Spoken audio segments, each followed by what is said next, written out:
Assalamu alaikum everyone. Welcome to this session, the pregnancy Pacademia session, presented by me and my friend Jana.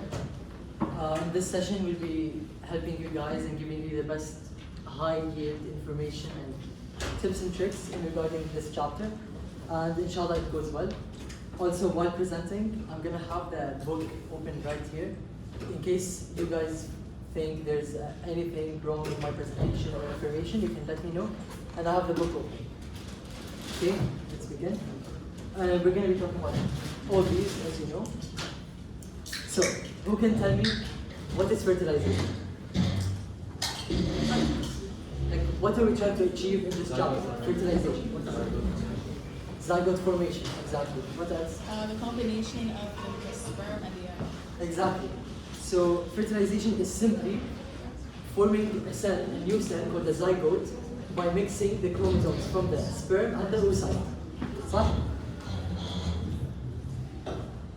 Then we have this, how basically you have like the best time for fertilization. Now this is not like exactly required from you, but in a 14 days, in a 28-day cycle, right? You have the ovarian cycle, 28 days. On day 14, what do you have? Ovulation, which is the release of the oocyte from the ovaries into where? Fallopian tube, exactly. Which is the site of fertilization. So when the oocyte gets released on day 14, it can live for up to 12 to 24 hours. And for how long can the sperm survive inside the female reproductive? Yeah, like it's 2 days up to a week, depending on the conditions.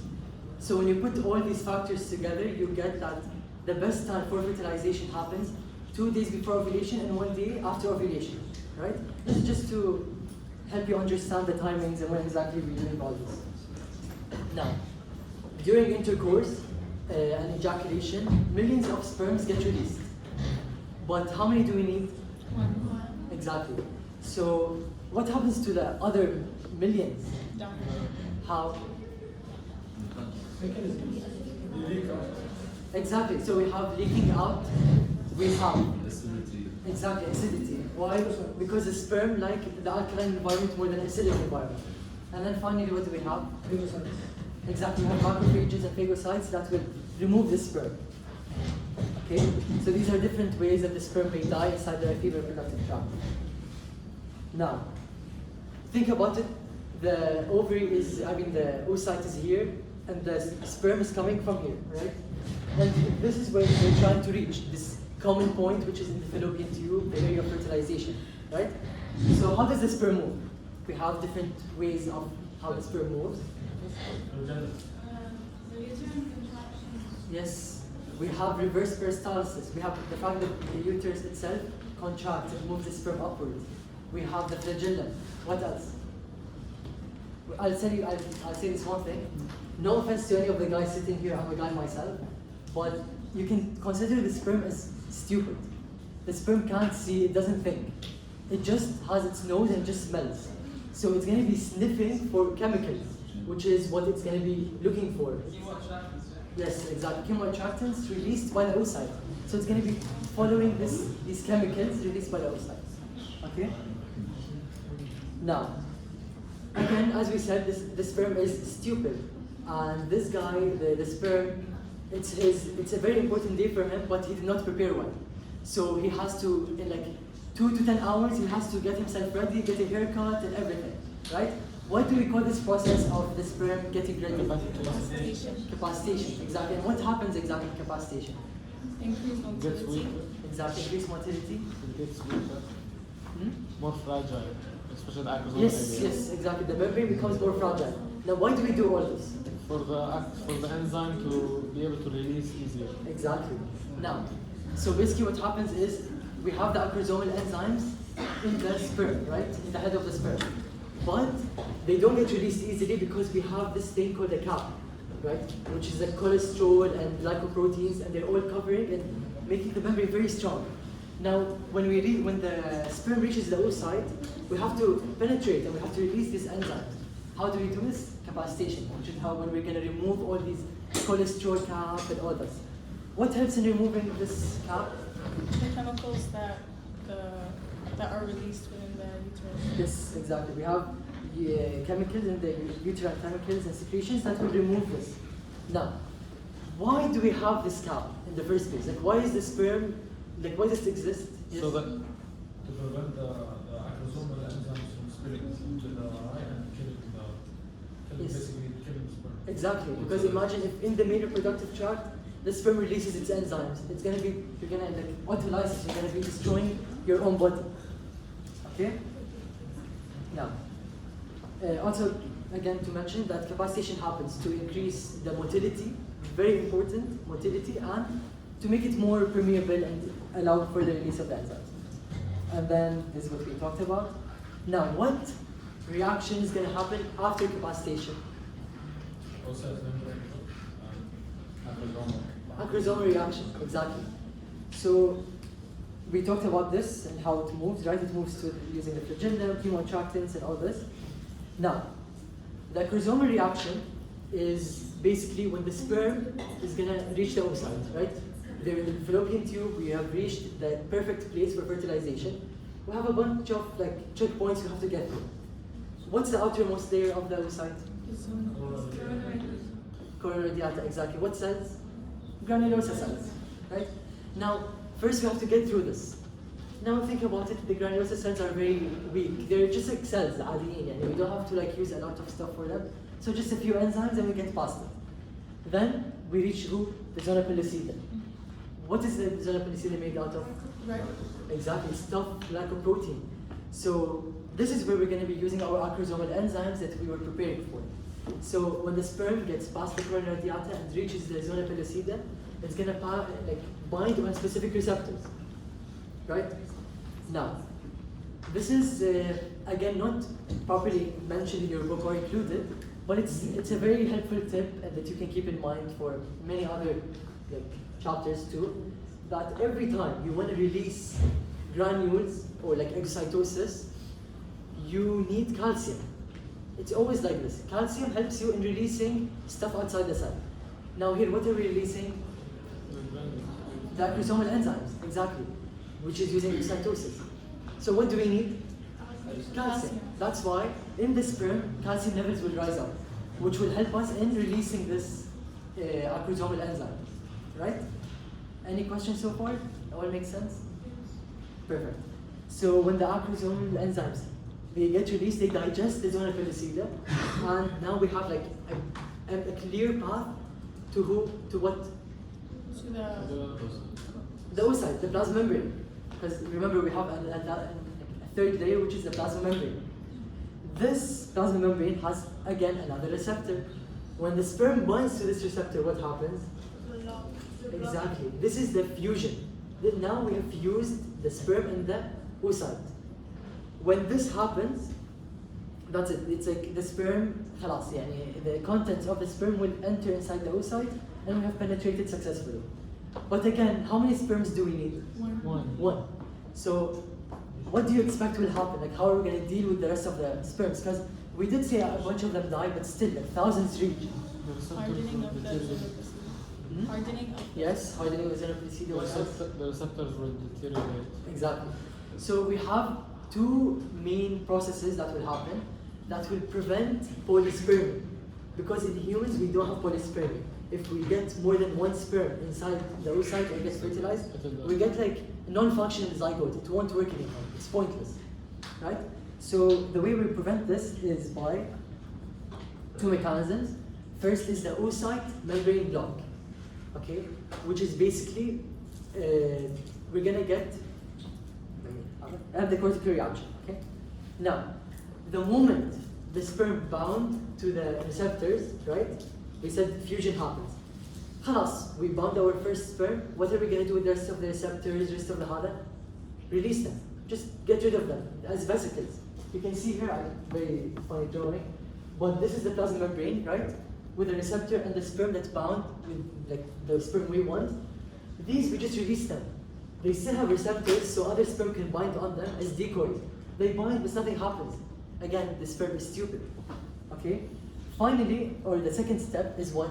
The cortical reaction. Remember, what did we say about calcium? It's useful to release contents. So here what's happening in the cortical reaction? We're releasing cortical granules. Again, how do we release granules? Calcium. So what are we going to do? We're going to increase calcium levels in the oocyte, which will go and trigger the release of the cortical granules. This is what cortical reaction.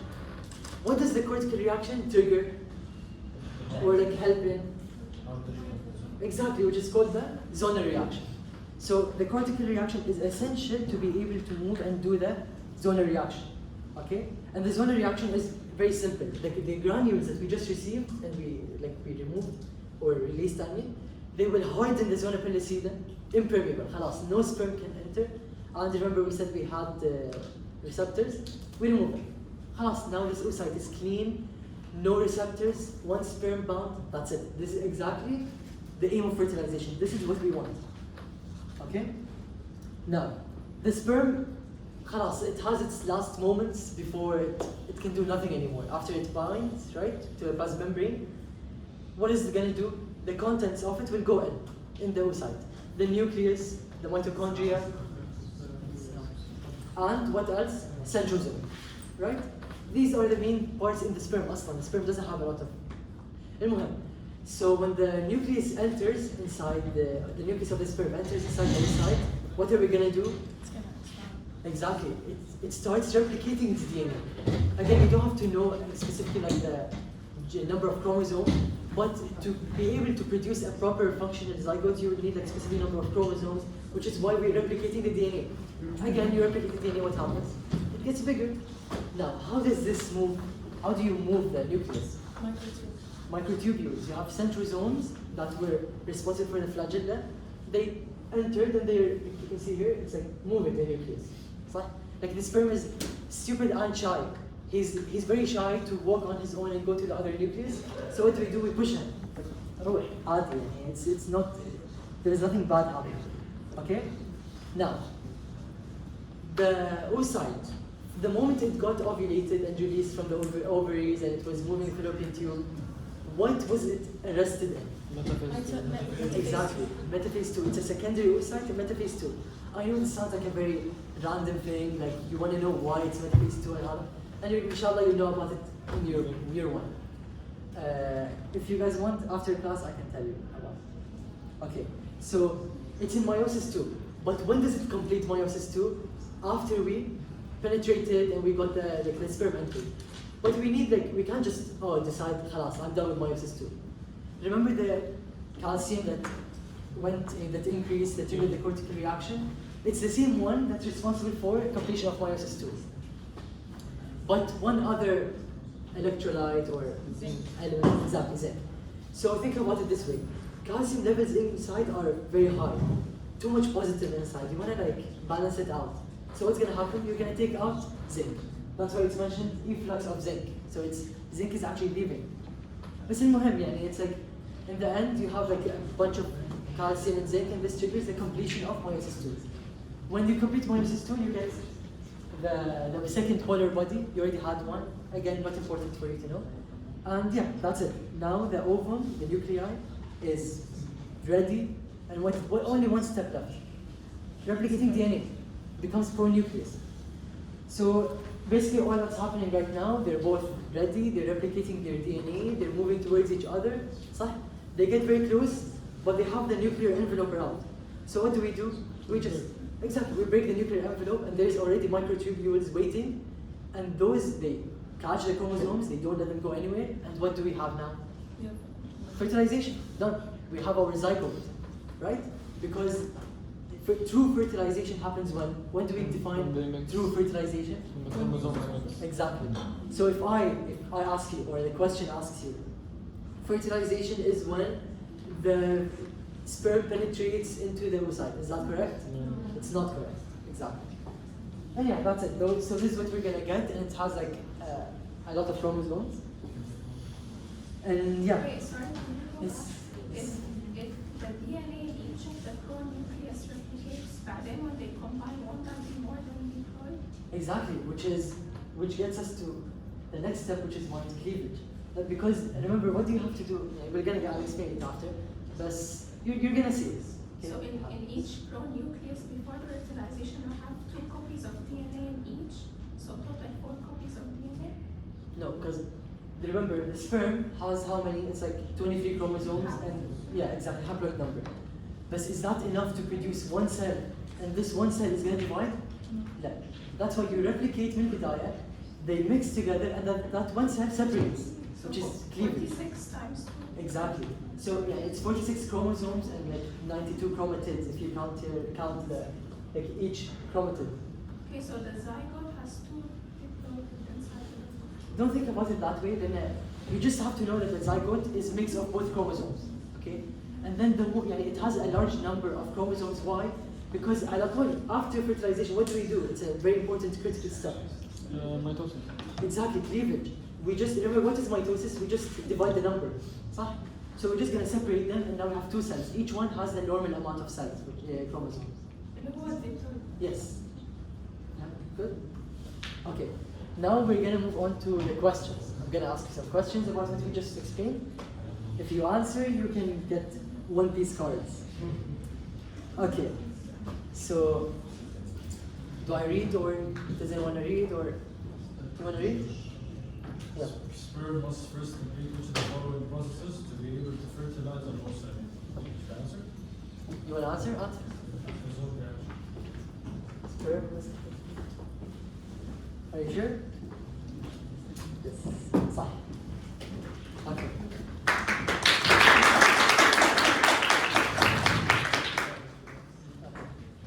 Give him his card, but it's my second. Now, second question. Oh, by the way, if anyone of you is not interested in One Piece, we have other like the really good stuff. I love One Piece stuff. Okay, who wants to read this question?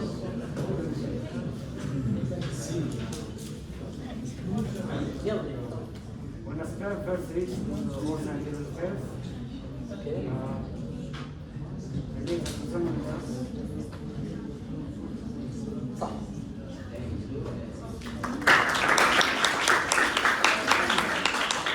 By the way, if you have we put the questions here, and if you have any concerns about any of the questions, just raise your hand. Okay? It's just I put them there like a distraction. It was mentioned in the book. And then these stuff, every time they mention like other organisms, like other animals, it's heavy. It's most of the time they don't really ask about it. Okay? And then you can just get an idea of what is not important at all. Now, I'm going to read this question. Following fertilization, polyspermy is prevented by which of the following mechanisms? Who wants to raise their hand? Is it B? Yes. Fine.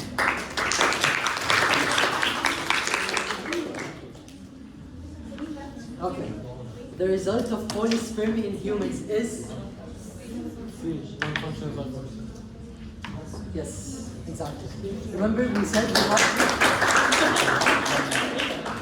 we need a specific number, like one sperm, one oocyte, and that's it. Or else it's non-functional. It's too much. Okay? And then I think this last question. Which of the following statements about placentation is not true? You want to read? Or you want to answer? A. Sperm lose ability to work. Exactly. What happens to the sperm? It actually goes faster. Exactly. What else happens to the sperm? Also, the fertilizer. Exactly. Fragile membrane. Perfect. And then, okay. Before I show the slide, we talked about it a bit. After we form the zygote, we have a very important step that's going to happen. Cleavage. How would you define cleavage?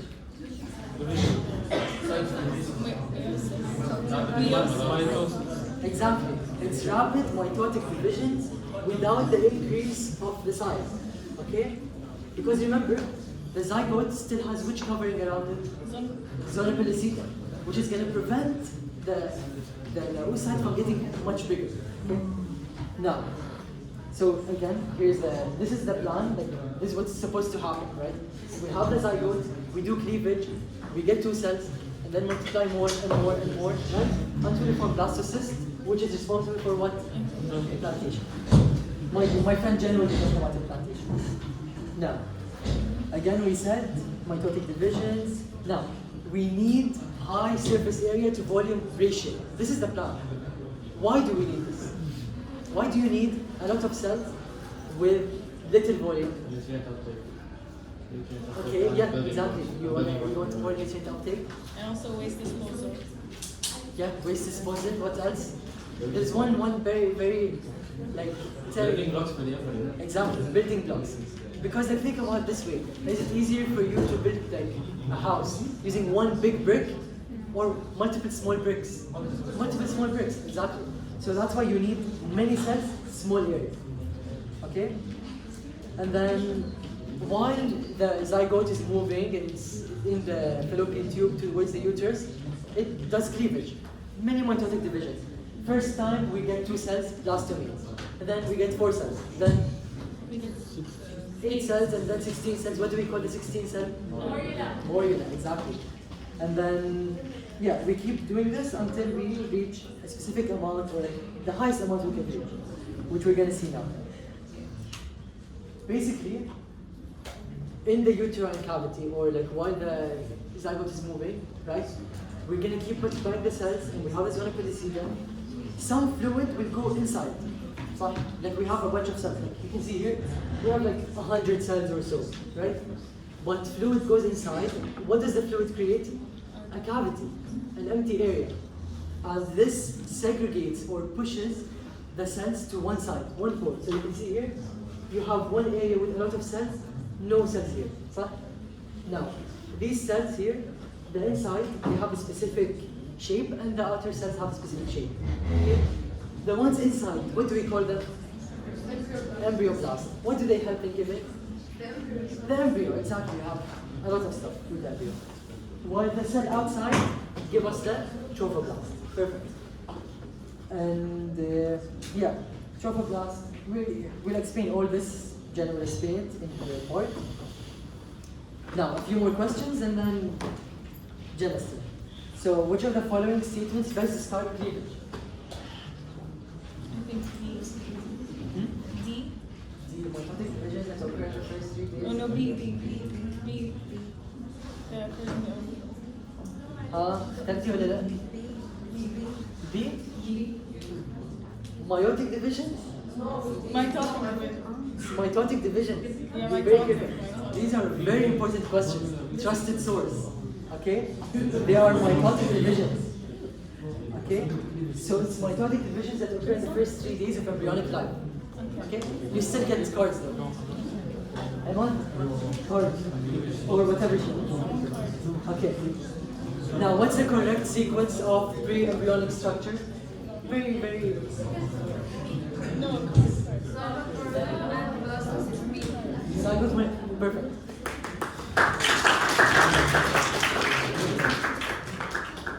Okay. Now I'm done with my part. Jana, I'll come back to you.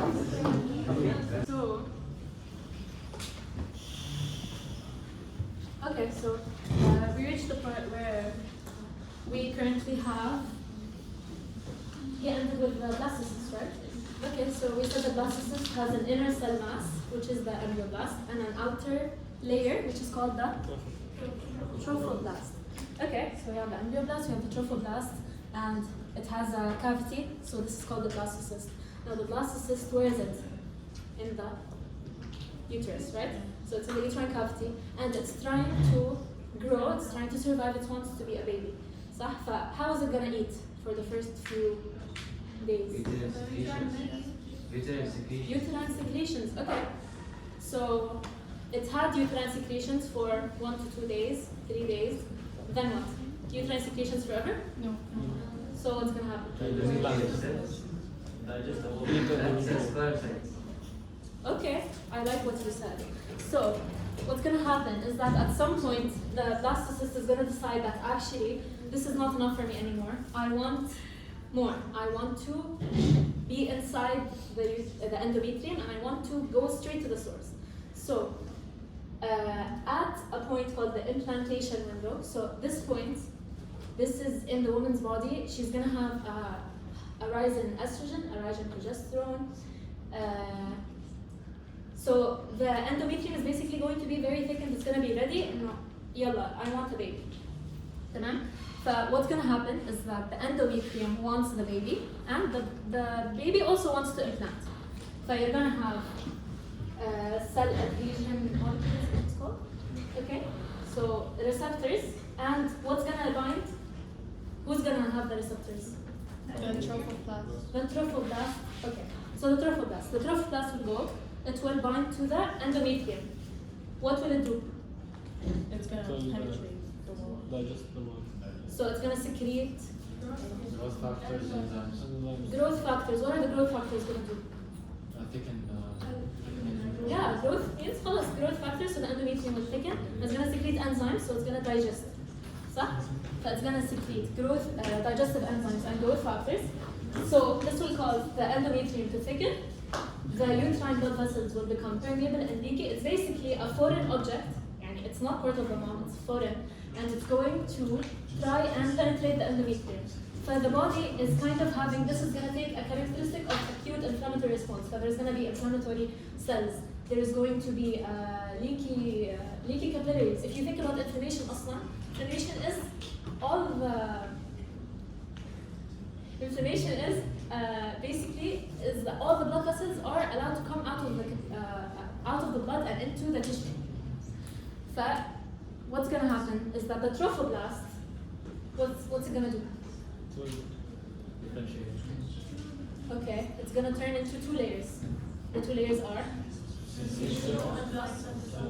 Okay, so what happens is that some cells of the trophoblast, they fuse together to form a cell mass that's multinucleated, so it's a bunch of cells.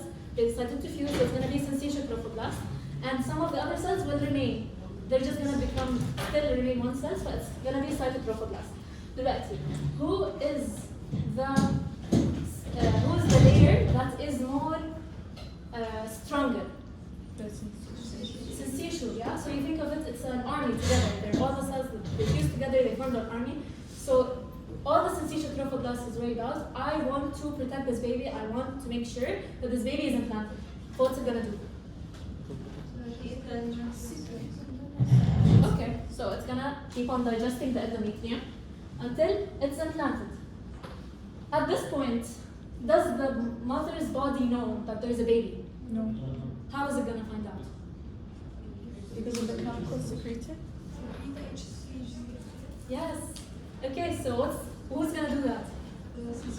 Syncytial trophoblast. We said the syncytial trophoblast is the army. It's strong. It wants to protect the baby. It's gonna secrete HCG. What's the HCG gonna do? Stimulate the ovaries. Okay, that's true. So the HCG will do two things. It's going to suppress the mother's immune response against this foreign object. So it's going to prevent the endometrium from fighting against it. And it's going to do what? Save the corpus luteum. What's the corpus luteum doing, Aslan? Provides Estrogen, progesterone. You guys are doing great. Okay, so it's going to secrete HCG. This HCG will go to the corpus luteum. It will induce the corpus luteum to continue secreting more estrogen, more progesterone. If this step doesn't happen, what's going to happen? It's not gonna get The enough. endometrium will shed the entire thing. Endometrium will shed, menstruation على طول. Just a normal menstrual cycle. تمام؟ So you have functions of HCG. We said that you suppress immune and save the corpus luteum. تمام. Now the embryo is implanted. How is it going to survive? For the first few, just think about right now. How is it surviving right now? To digest the cells. Okay, so just for the first few days, who's digesting? Syncytial trophoblast. It's going to act as a parasite. It's not building anything. It's just going to digest the endometrial cells, take the nutrients. But by the second month, we have a placenta. Now, guys, I want you to focus on this, is that they do trick questions with this. They could ask you, when is the placenta a fully functional organ? And when does it start allowing nutrition and diffusion between the baby and the mom? So, what are you going to say? When is it a fully nutritive? By the end of the 3rd month. Before that, it is still allowing diffusion of oxygen, carbon dioxide, nutrients, but it's not necessarily endocrine organ. Before that, the HCG is still maintaining the corpus luteum. Corpus luteum is still secreting estrogen and progesterone until the placenta is built. Then the corpus luteum will degenerate. Tamam? So we have a placenta. This placenta will allow diffusion of oxygen, carbon dioxide. It's going to allow the waste from the baby to leave. It's going to allow nutrients to go to the baby. Tamam. How did we build this placenta? What's the first step? Okay. So cells of the original embryoblast, what will they do? Some of the cells from the embryoblast, the inner cell mass, they're going to differentiate and they're going to form Extra embryonic mesoderm. extra embryonic mesoderm. Okay. Where is this extra embryonic mesoderm? It's going to migrate and it's going to surround the trophoblast from inside the layer. تمام? For now, we have an inner cell mass and an outer layer. This outer layer is made of what? Yeah, so syncytial trophoblast, cytotrophoblast, and extra embryonic mesoderm. This layer is what's called the chorion. That's all the chorion is. The chorion is just syncytial, cyto, and extra embryonic mesoderm. This is the chorion. And this chorion will surround the embryoblast, the baby. All of this is not part of the actual baby that will grow. This is just everything that will help it survive. So, you have the chorion. It will make chorionic villi. So villi is just projections of the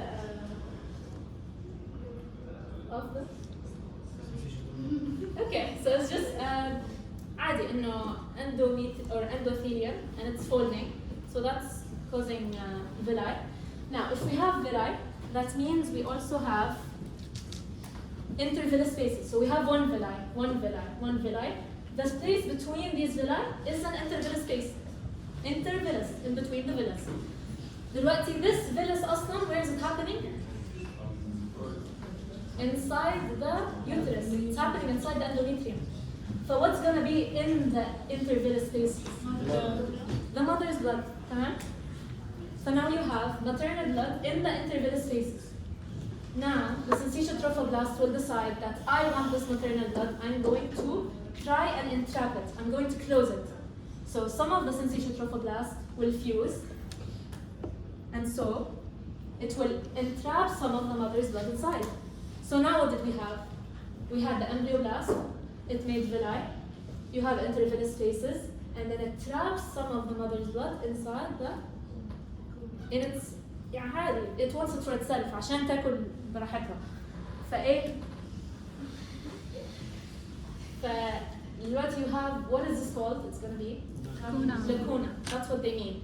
Is that by lacuna they just mean the vacuoles that will develop within the syncytial trophoblast that have the maternal blood inside. بس دلوقتي what will happen is the extra embryonic mesoderm, which was also part of the embryoblast if you remember. It's part of the baby. The extra embryonic mesoderm, what is it going to do? It's going to differentiate and it's going to become Blood vessels. blood vessels, exactly. So it's going to become the fetal blood vessels.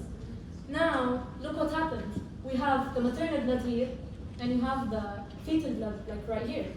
So it's very close. So what's going to happen now? They will change. Diffusion, خلاص.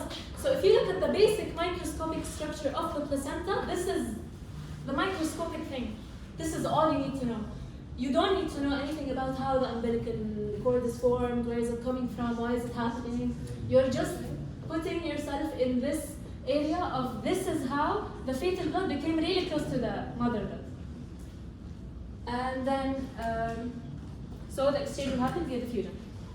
دلوقتي, what they could ask you in the exam, so they're probably not going to ask you about the actual sequence of events of life.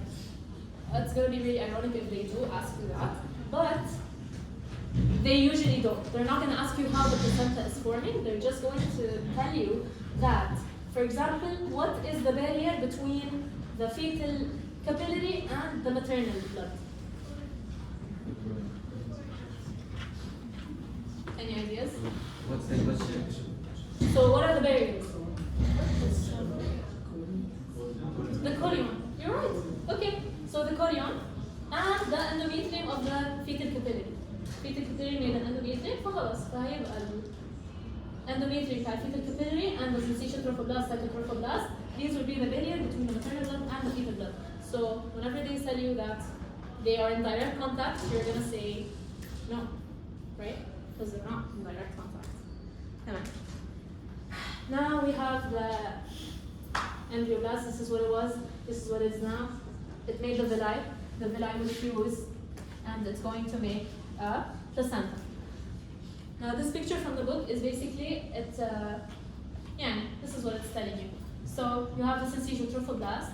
Syncytial trophoblast will trap some of the uterus or the maternal blood. It's going towards the blood vessels. Then suddenly you will find that there is a bunch of blood because the syncytial trophoblast it invaded it. That's it. And then at some point you have the placenta. Do you guys have any questions? The chorion.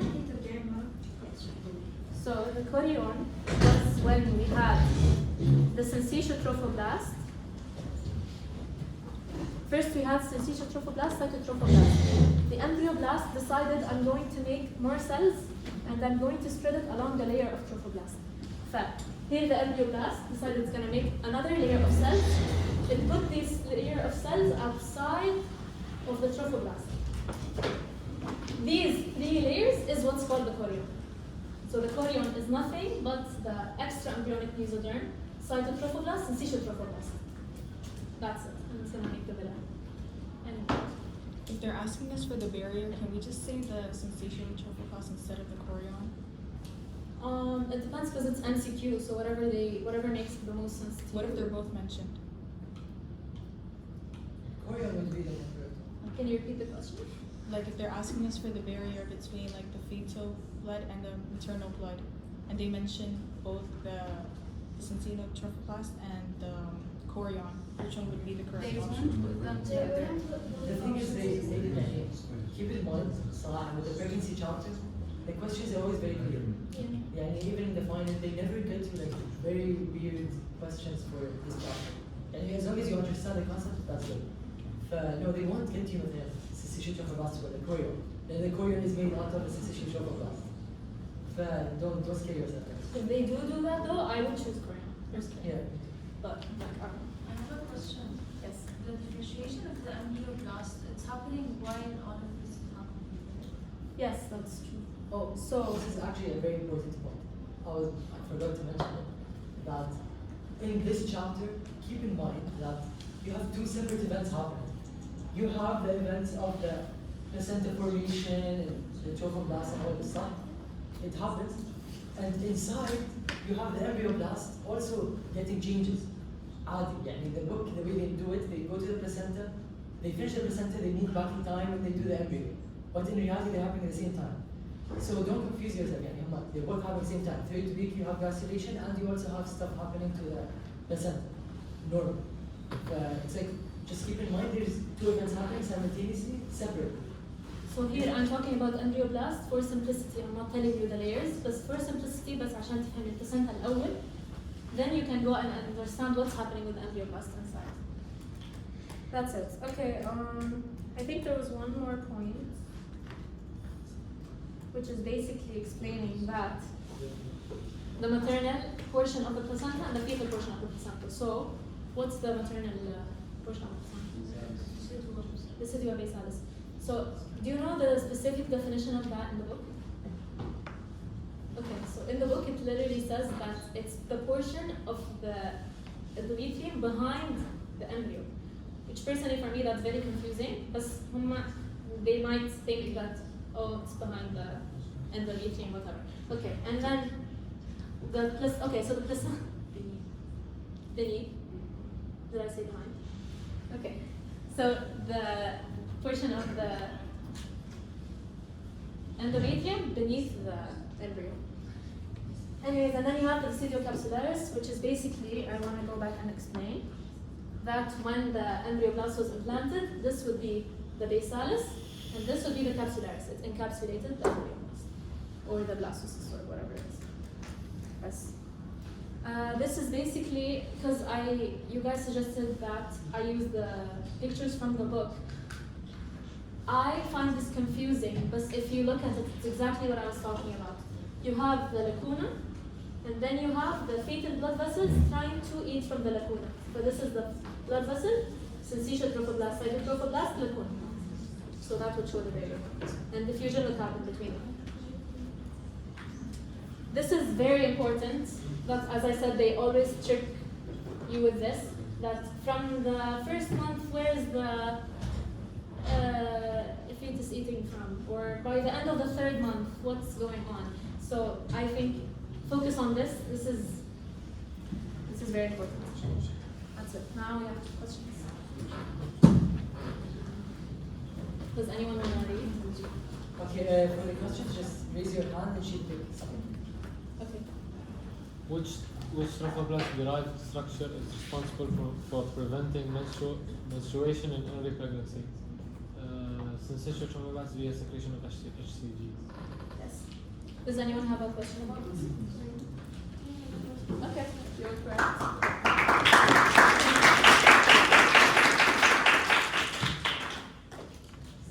Okay. The next question. Does anyone want to do that?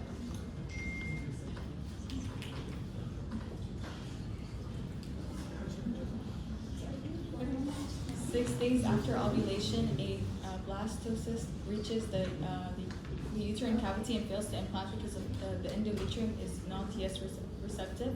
Which of the following historically explains this failure? I think B, the absence of receptor expression on the endometrial surface. Does anyone have a different opinion? No? Alright. Does everyone understand? What's NK cell? So you can ignore that, but it's basically the inflammatory cells that came to the endometrium. So we said it took a characteristic of inflammatory response. You have inflammatory cells, white blood cells. Natural killer cells just want to go. By the way, sorry, in any of the questions in the test, if you get any question, you feel like there's a choice you've never seen before, like a name of a disease you Medium. literally don't know what it is, cancel it. And at all.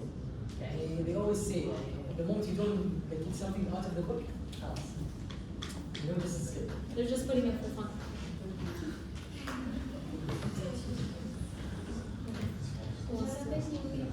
Yeah, pick it easy.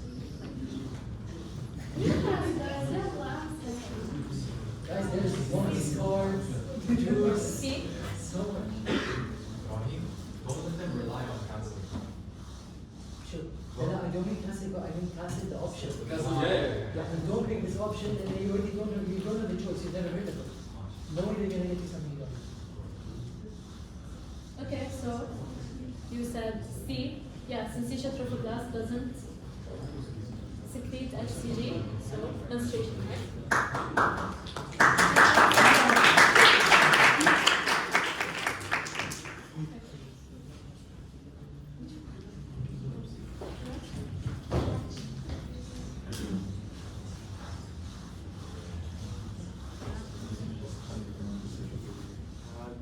During normal placentation, which embryonic structure becomes vascularized to connect with the embryos umbilical cord? A. Embryonic cord. Yes, 100%.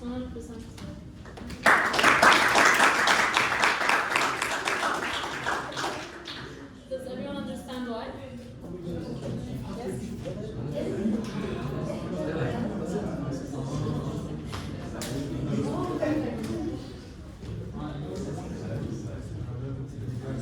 Can we have someone that made the question? Guys, anyone? Well, do you pick random name? Yeah. See there? Yeah, she wants to do that. Which of the following fetal and maternal structures are in closest contact for exchange? Is it A? Does anyone have another opinion?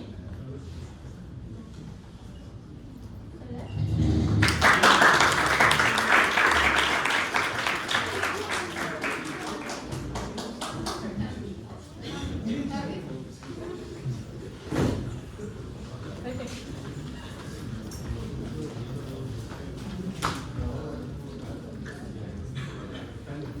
A.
guys, we are more than halfway there.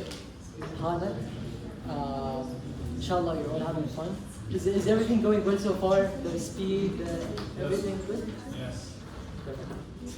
Okay, now on Jana's side, we are done with the placenta, right? We have made our placenta with the trophoblast.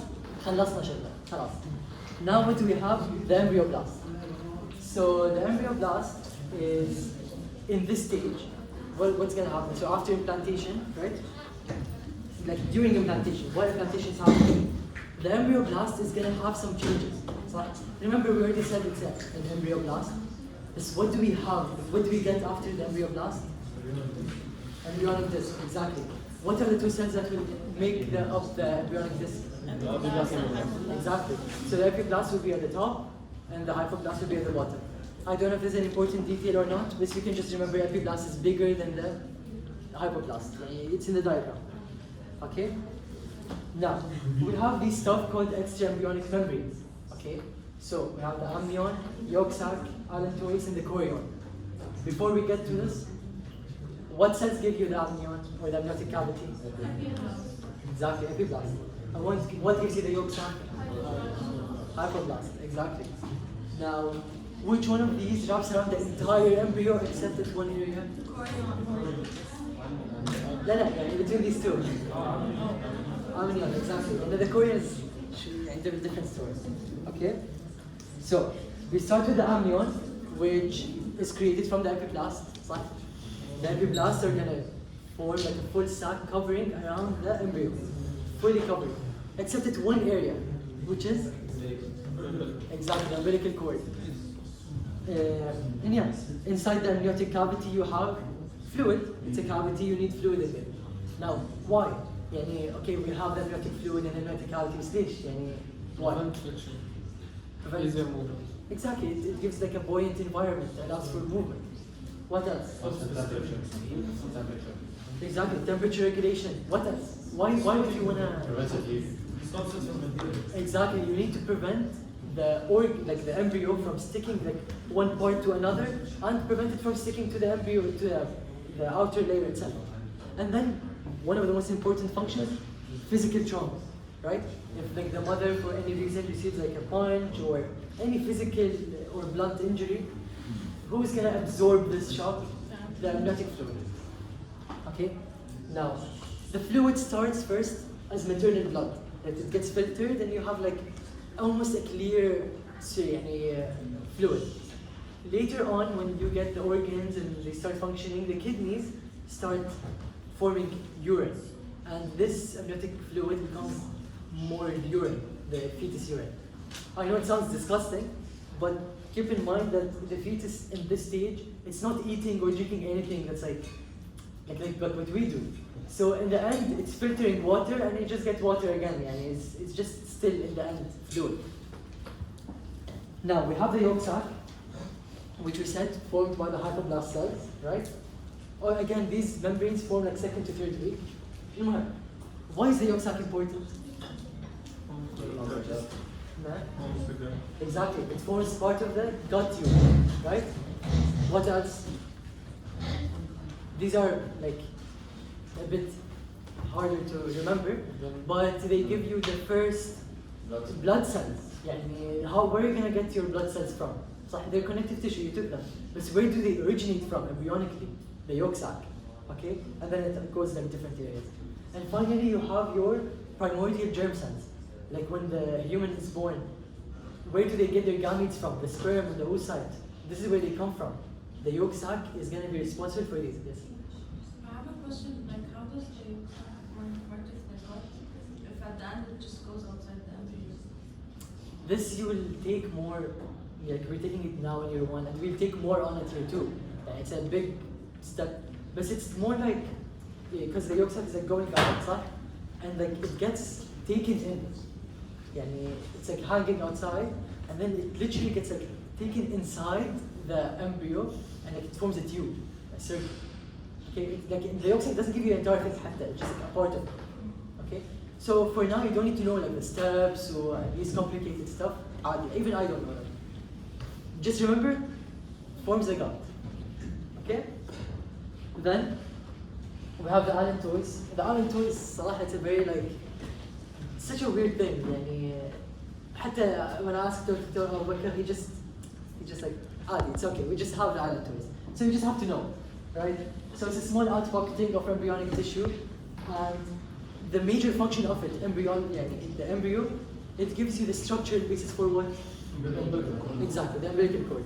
Now, so we finished the allantois, but more about the umbilical cord. I think Jana mentioned it too. Like, what's the function of the umbilical cord? Exactly, connects the fetus to the placenta. What else? It allows for Nutrients. exactly nutrients in this. Now, if I ask you for the vascular supply of the umbilical cord, like what is it made up of? Like how many arteries? 2 arteries in 1 vein, exactly. But if I ask you how many blue and how many red? 2 and 1. Exactly, 2 blue, 1 red. The arteries, they're blue. And the veins, they're red. I think it's not like it's in one of the pictures that Jana presented. You see here? The umbilical cord, the artery, it's blue. صح? Because the artery will take the supply to where, the artery will give the supply away. صح? The artery goes away. But does the fetus want to give away good stuff or bad stuff? Bad stuff. That's why it's blue. But the vein takes the stuff towards the fetus. And do you want to take bad stuff or good stuff? Good stuff. That's why the good stuff is red.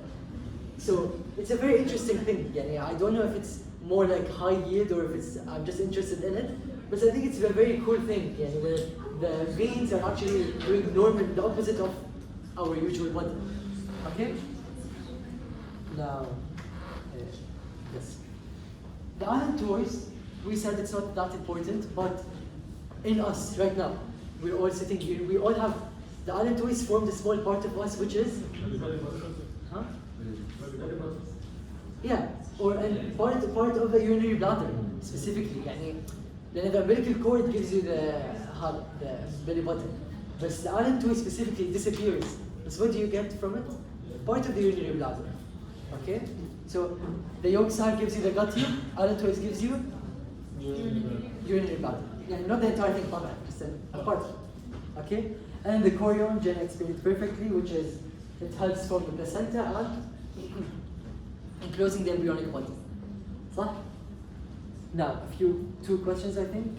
Which of the following embryonic structures contribute to the development of the GI system? Raise your hand. So yolk sac. Yolk sac, exactly.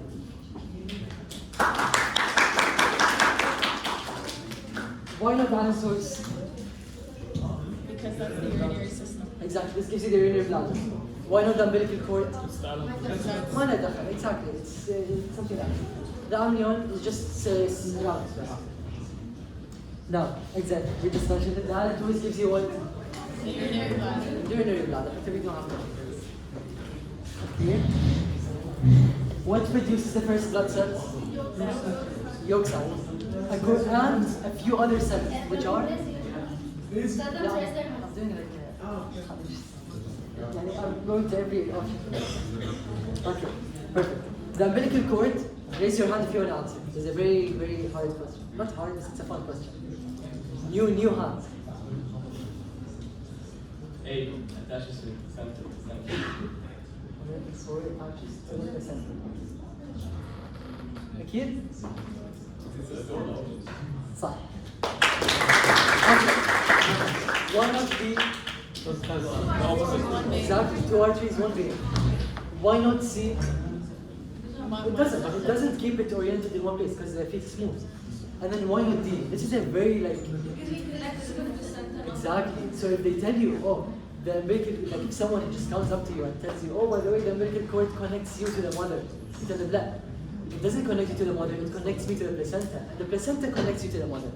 So there's never a proper direct connection. Now my final part, which is going to be about gastrulation. Now when does gastrulation happen? Third week, exactly. Now if I ask you the definition, how would you define gastrulation? Bilateral becomes bilateral. Exactly. Bilateral becomes 3 layers. Okay. What do we call this structure that's formed of 3 layers? Gastrula. Perfect. Now, what are the 3 layers of them? Exactly.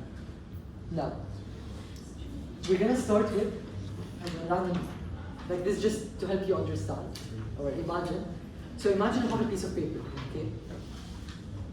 What's gonna happen? Wait, before I start, what's the first sign of gastrulation? Primitive streak. If you don't have a primitive streak, no gastrulation is happening. The moment you see a primitive streak, khalas, gastrulation is happening. Now, to help you imagine this is the epiblast, صح? Because where does the primitive streak appear? On the epiblast. Okay? Then this picture, by the way, to help you understand more, this is cut like this. يعني imagine the yolk sac, the amniotic cavity is here, and the yolk sac from the bottom. Okay? I cut it like this from the top, like transverse plane. What will you see when you look at it from the top? You will see the epiblast cells, and you will see the edges of the yolk, the amniotic cavity. Okay? Not important, but يعني مهم.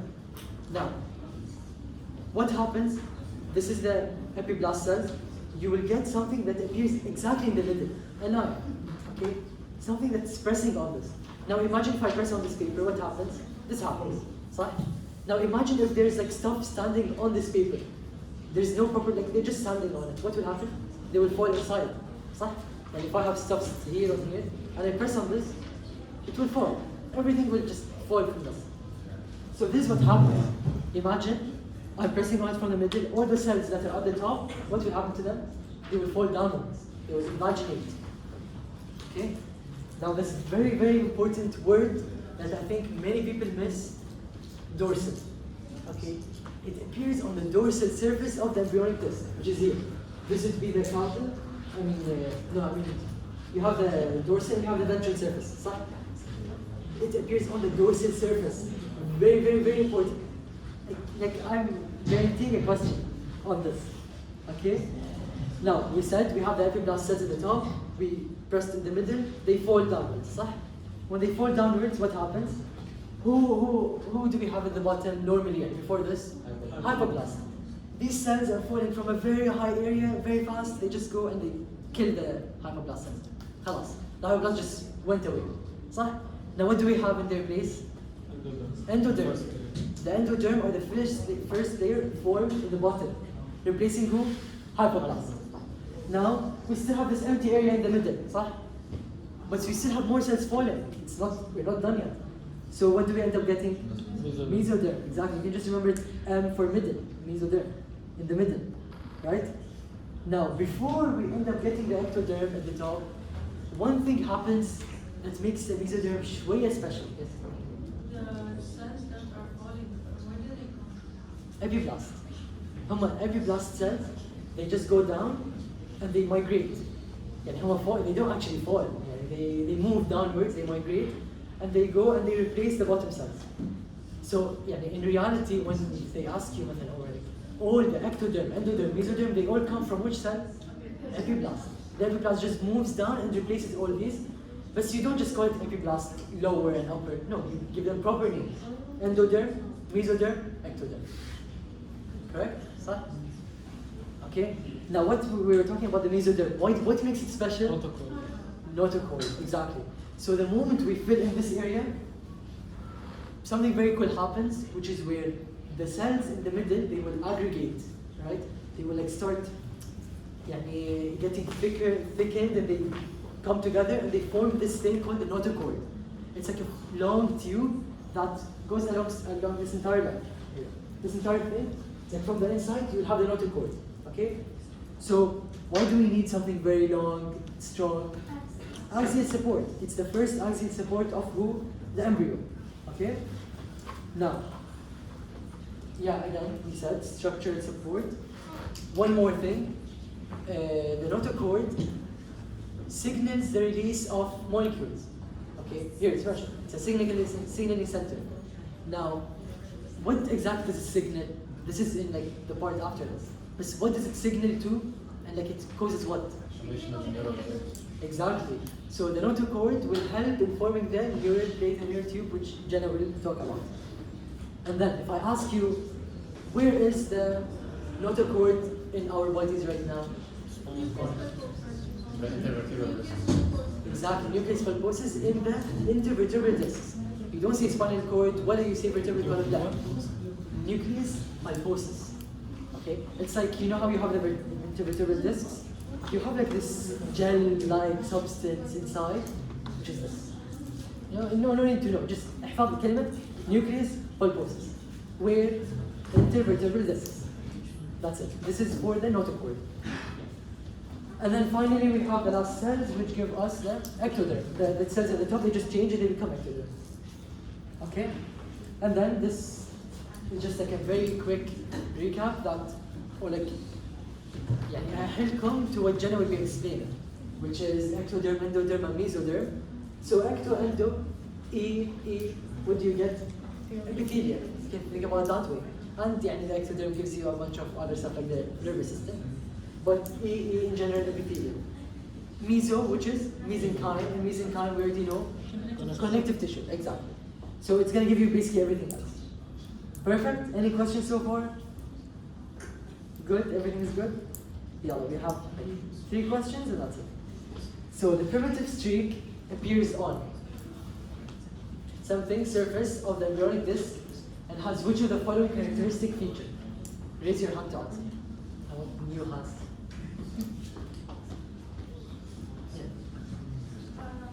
Dorsal is the site for migration of epiblast cells. Exactly. I know this one. I'm proud of this one. So why it's dorsal side? It can't be ventral. Ventral was never mentioned. It will never be mentioned. Dorsal, dorsal, dorsal. Okay. And then the germ layers include what? Ectoderm, mesoderm, endoderm. Exactly. Now, which one of them is formed first? Endoderm. Raise your hand. Because we have to get rid of our rewards here. Doesn't have us. Endoderm, exactly. Then, which one formed second? Mesoderm, exactly. And then, which cell forms all of them? Epiblast, exactly. So the cell that produced all of this was the epiblast. And that's it for my part. Jana will now take you from now until then. So endoderm has your sac, ectoderm is surrounded by amnion. So let's say if I show you on paper, you have ectoderm, mesoderm, endoderm, and they're going to fold, okay? And we said that the yolk sac is right here, so it's going to fold in this way. If you imagine that. So if you look at the most internal layer, this is the, what is this layer? Endoderm, صح? So the endoderm is folding, they're all folding, and the endoderm is folding around what? The yolk cell. The yolk sac. So it's going to take a part of the yolk sac and it's going to close. So if you think about it for just 1 second, there's only one tube in your body that is continuous. من برا لبرا, which is the All of that is the end. Yes, exactly, digestive tract.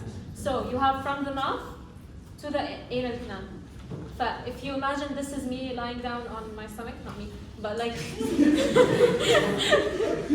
this is someone lying down on their stomach. If they stand up, you have the mouth, you have the anal canal, and then the tube that's going through that is the digestive system. So the endoderm will make the digestive system. The digestive system كده ولا part of it? The line. It's going to make the lining only. It's only the lining of the digestive system. What else is it going to make? Okay, lining of respiratory tract. So it's going to take معاه lining بتاع digestive يلا بالمرة respiratory. What else is it going to make? Urogenital? Yeah. What's urogenital? Urogenital and reproductive. Okay. The lining? Yeah. ماشي يلا the lining. Glands. And gland. Exactly, that's what I'm looking for. So it's going to make the digestive system and the derivatives of the digestive system. So anything that will help the digestive system, it's going to make it. What are the things that in your body that are purely to assist digestive system? Or مش purely, but يعني main function. Pancreas. Pancreas. What other? So that's esophagus is digestive system. I'm talking about derivatives. Gallbladder? Kidney. Gallbladder. No. Okay, this is the one thing. Okay. So it's going to make derivatives of the digestive system. Like what? Like the liver, like the gallbladder, like the. Okay, if I can actually bring up a picture because I don't know what I'm not. Okay, so we said that the ectoderm, mesoderm, endoderm, they're gonna fold. It's going to take a part of the yolk sac with it, and then you're gonna find the amnion surrounding the whole. It's going to surround the whole. It's gonna surround the whole embryo.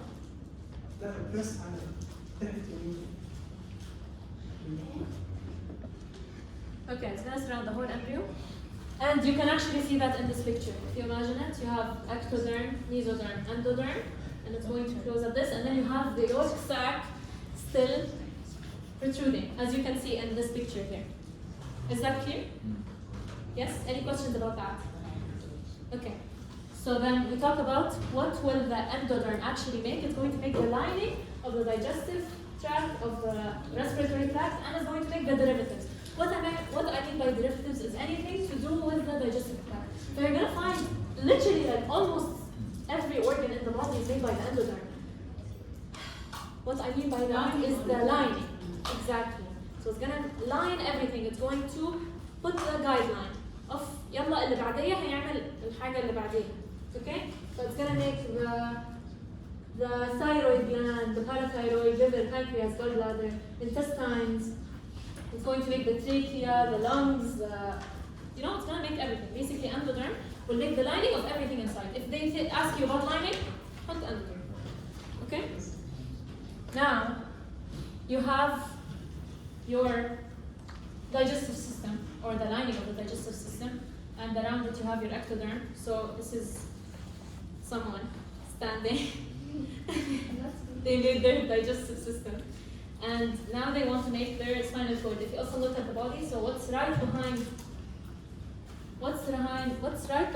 your digestive system? You have your spinal cord and the brain. How are we going to make that? Ectoderm. Using the ectoderm, you're right. So does someone want to tell me the process to that? Anyone confident? Your relation. So how's the relation going to happen? What's going to start? The neural plate, formation of neural plate. Okay, and folds inside, Yes. but forms the neural tube. Yes. Okay, that's great. Okay, so what I want to emphasize on is that urination is the first process that will happen. Okay, you took the book. Let's see, it's the first process. It's the first process. What will happen? Ibraheem mentioned the knot cord. The knot cord is made of mesoderm. Right? What will the knot cord do? Make the neural plate. Yes. Okay. So it's going to send signals to the overlying ectoderm. So here's the knot cord. It's going to send signals to this ectoderm. What's going to happen to this ectoderm? It's going to thicken. So that's the neural plate. So this neural plate, what's going to happen to it? Yes, it's going to have, and it's going to fold inside, so it's going to make folds and a groove. Then the folds will fuse, which will form the neural tube. Right? Now,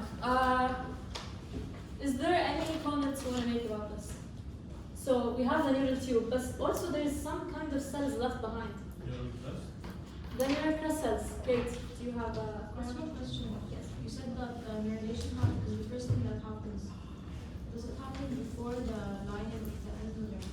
So as Ibrahim mentioned, they're all happening at the same time almost, but in urination, if they ask you about the first major sign of organogenesis, you're going to say urination. That's what I mean. But at the end of the day, they're all happening. The minute you fold it, خلاص digestive lining. It's the primitive gut. Oh, I forgot to mention that. So the minute you close it, that forms the primitive gut. Now you have the cells left behind. These are the neural crest cells. These neural crest cells will make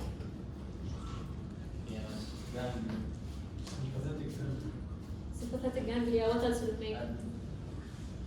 The chromaffin. Chromaffin cells. Yeah, chromaffin cells of the adrenal. One more thing I'm looking for. Melanocytes, yes. Great. So it's going to make the parasympathetic ganglia in general. So any ganglia that's not central nervous system. And then it's going to make the chromaffin cells of the adrenal medulla and the melanocytes of the skin. Now, you have the neural tube will develop into the spinal cord. The anterior of it will be the brain. The posterior will be the spinal cord. The notochord, what will it become? Yes, so the nucleus pulposus is going to remain in the body as the nucleus pulposus. It's a remnant. So right now, if I open your spinal cord, you're gonna find it there. Okay. Now, you're gonna find that by the first month, I'm done with the 3 primary brain vesicles.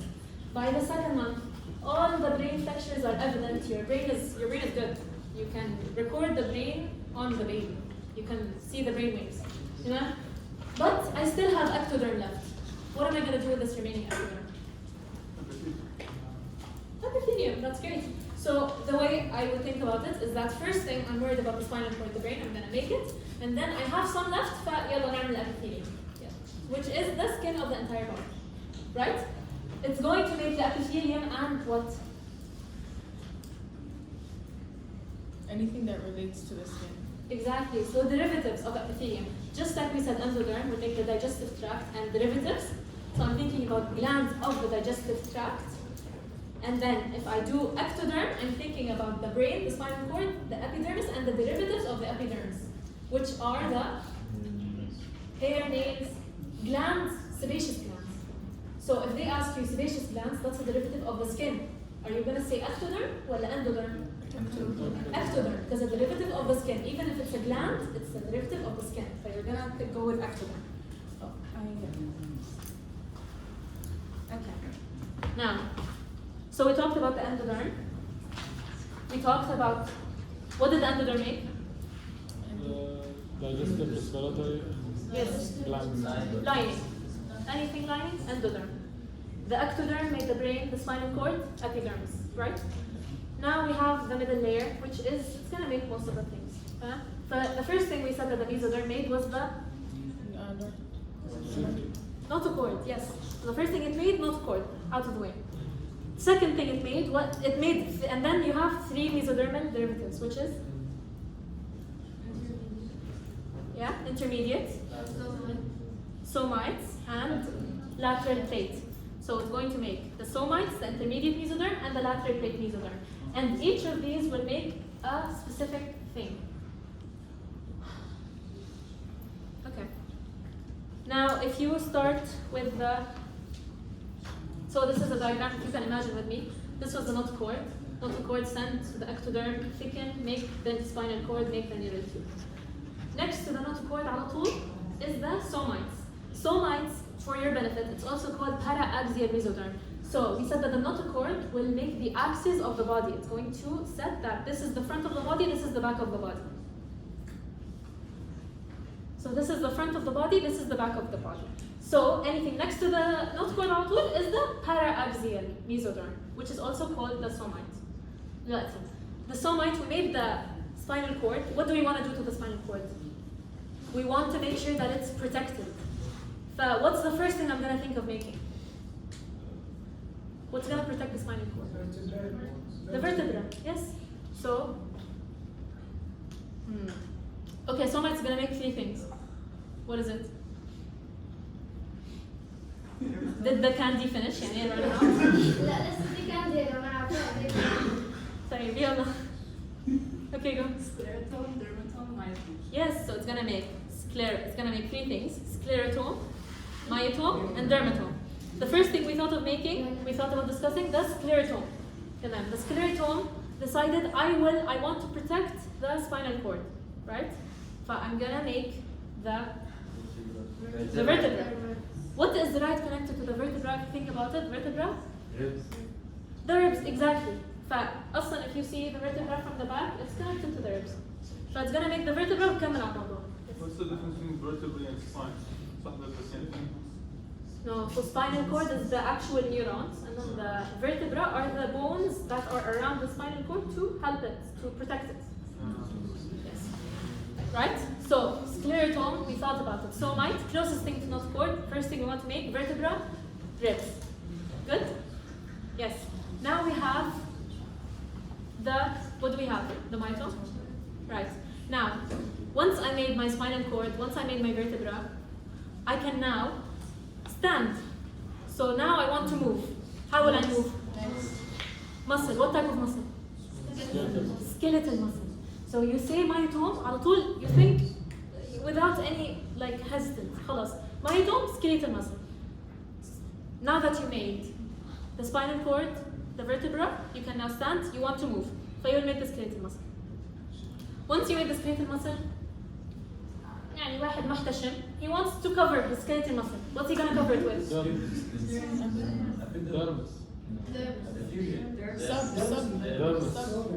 What are we? Huh? Subcutaneous. Dermis. Okay, which is the subcutaneous? صح. تمام. The dermis. Dermis of what? Okay. So the dermis of the dorsal body. So how are you going to remember that? You're going to say that D dermatome will make the D dermis of the dorsal body. D dermatome, D dermis, D dorsal. Yes? Okay. Can anyone give me like a summary? What did we make from the beginning? We made the somite, which will make the three things, which is? Skeleton. Okay, so start from the beginning. You made sclerotome. Yes, the sclerotome will make? The vertebrae and the ribs. Yes. And now you can stand, you want to move. Muscle. Skeletal So you will muscle. make the skeletal muscle, على طول جنبها. And then you will make And the then the dermatome. dermatome. The Yes. dermis of the dorsal body. Yes. So you will cover the skeletal muscle, you will use dermis of the dorsal body. Now, right next to it is the intermediate mesoderm. And in the book, it's literally one sentence of intermediate mesoderm makes the kidneys and the gonads. And يعني خلاص, just memorize it. You don't need to, But for me, it's intermediate stuff. It's stuff, kidney, gonads, يلا مش حدا يعملها, أنا هعملها. تمام? And then you have what's the last mesodermal act? Do you have a question? Yeah. It's written here intermediate mesoderm makes the gonad urogenital system, but in the book it's written both. Endoderm also makes the urogenital system. So I'm not sure where that is. Huh. This one's lining, this one's the actual urogenital system. I took endoderm. Okay, I'm gonna check that out and I'm gonna send it. Sure, what's the hollow? Now? What's he saying? So he's saying that it says that the endoderm is making urogenital system, but also the mesoderm, intermediate mesoderm is making. I think, but when it comes to that, when urogenital, it's like gonads, kidneys, immediately take it as the intermediate mesoderm. Yeah. And then you have the endoderm will give you like the lining of the inside. That's what they mean. In the end, but then the mesoderm gives you the walls, that's one, all of them. And then the endoderm will just give you a bit of the lining. Does this make sense? Yeah, the ureters and the urethra and everything, you get them from the mesoderm, which is here what they mean the intermediate. But the lining of them, which is the transitional epithelium, is from the endoderm. So the AB rule is if they say lining, choose endoderm. If they say kidney and gonads, intermediate mesoderm. Now you have the last layer, which is the lateral plate mesoderm. It will differentiate into two things, which is Somatic and the splantic. somatic and splantic. Right. We said we have the somites. We have the dermis of the dorsal body, and we made the muscles, right? So the somatic, we're going to talk about the somatic. So somatic, we already made the D dermis of the dorsal body using the D dermatome from the somite. The word that sounds very similar, annoyingly similar, somatic, somite, same thing. Somatic will come and complete what the somite did, right? Is that clear? So what's it gonna make? Skin. Ventral. Wait. The dermis of the ventral body. Since the D dermatome makes the D dorsal dermis, the somatic mesoderm will come and make the ventral. It will complete its work. Since the somatic mesoderm is completing the work kida, what else is it going to complete? It's going to complete the bones as well. Oh, okay. I wanted to talk about this first. So we have the epidermis. Who made the epidermis? Who made the epidermis? Ectoderm, yeah. Ecto برا epidermis. No, غير تفكير. Okay? So epidermis برا and ectoderm. Who made the ventral dermis? The somatic. Somatic. Yes, ventral. دلوقتي, what is the closest layer to the dermis? The parietal serosa. So what would make more sense? For the somatic to make the parietal serosa or to make the visceral serosa? Parietal. هي عاملة الدرمس من برا هتكمل من برا. But it's also gonna make the parietal serosa. والsplanchnic هتيجي وتكمل. But it's gonna make the visceral serosa. Yes? Okay. Only of the heart. Of the body. Isn't the article making the lining? I'm sorry. Isn't the article making the stress lining of the other organs? So, okay, this is, so endoderm will make the mucosal lining. Mucosal lining, we said any body cavity that is open to the outside, that's going to be mucosal. بس في body cavities جوا الجسم, it's closed. So مثلا, from your heart to your lungs, is there anything open to the outside air? So that's going to be serosal line. It's not going to be mucosal. The endometrium will make, the endoderm will make the mucosal line. Is that good? No? Yeah. Okay. So, yeah, so خلاص, it makes sense that the somatic will make the dermis of the ventral body is going to continue to the parietal serosa. Splanchnic هتيجي وتكمل السيروزا تعمل الفيسرال serosa. And we said that the somatic will also complete the work of the somite بالمرة. عملت completed the dermis of the ventral. It's also going to complete what's under the skeletal muscle. We made skeletal muscle بس فين البون؟ صح؟ مين اللي عمل البون؟ Okay. Bones. Did we say anyone made the bone yet? No. Exactly. So the somatic will come and complete that because the somite didn't do that. Somite came, made skeletal muscle, وثابت إنه مين هيعمل البون. فالsomatic will come and complete the work. So it's gonna make the bones, joints, ligaments of the limbs. If I'm going in circles, يعني tell me, but I tried as much as I can to relate it and know they're completing for each other's work. So now we're done with the somatic. Somatic will make three things. What are they? Yeah? Yes, 100%. Splanchnic قلنا عملت الفيسرال serosa. What else is left in the body? What didn't we mention? I'm sorry? Yeah? So what didn't we make? We made digestive system. Yeah, so we forgot the most important thing, the heart, right? The heart, the respiratory, the lungs, the blood vessels, all of these. So what type of muscle are these? Cardiac and?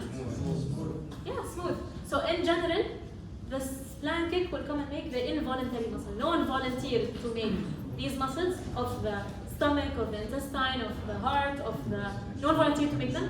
Splanchnic will come and it will make the involuntary muscle. So it will make the walls of the digestive tract, it will make the heart, it will make the blood vessels. It's going to make all the muscles that the myotome didn't make. Myotome made skeletal muscle and left. Is that clear? Okay. So it's going to make the walls of the digestive tract, the respiratory system, the heart, the blood vessels. And this is an overall view. Okay. So, walls of digestive and respiratory tract, not including the lining. The lining is made by the Yeah, and endoderm. Yes. Okay.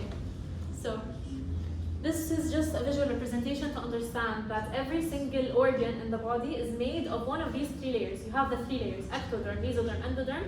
Every single cell will come from one of these 3 layers. وأصلا these 3 layers were originally 1 layer, which was the epiblast.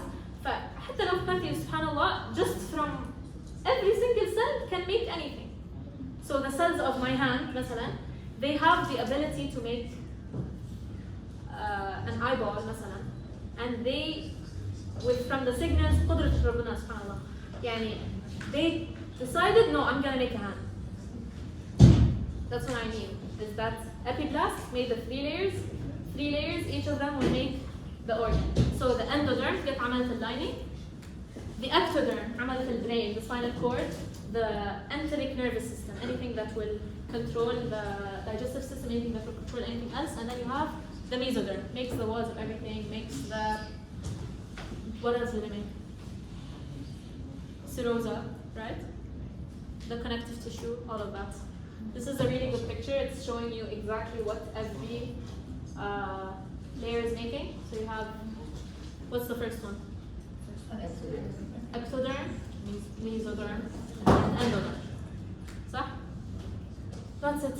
And this is just a review. So you have the 3 layers. What are the 3 layers?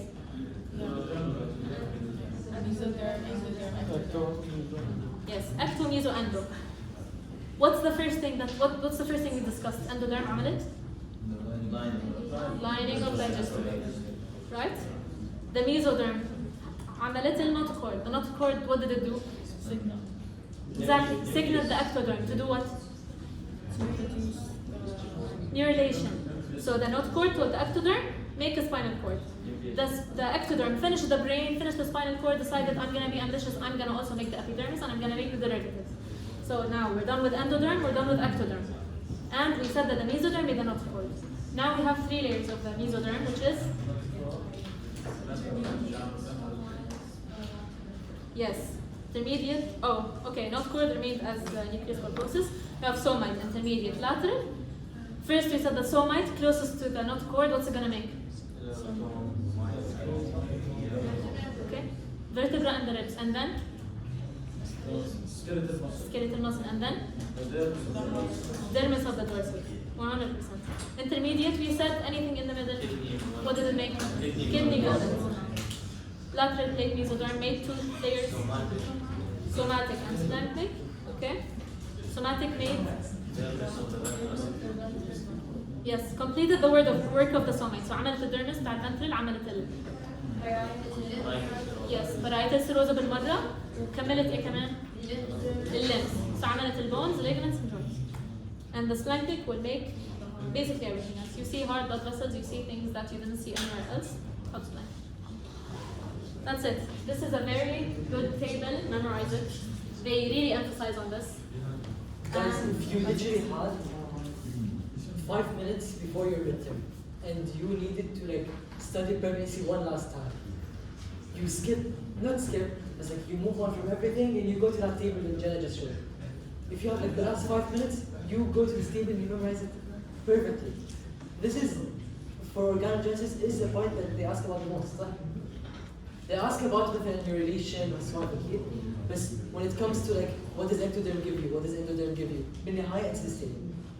This is very You can say like minimum 2 questions. You just secure them. يلا.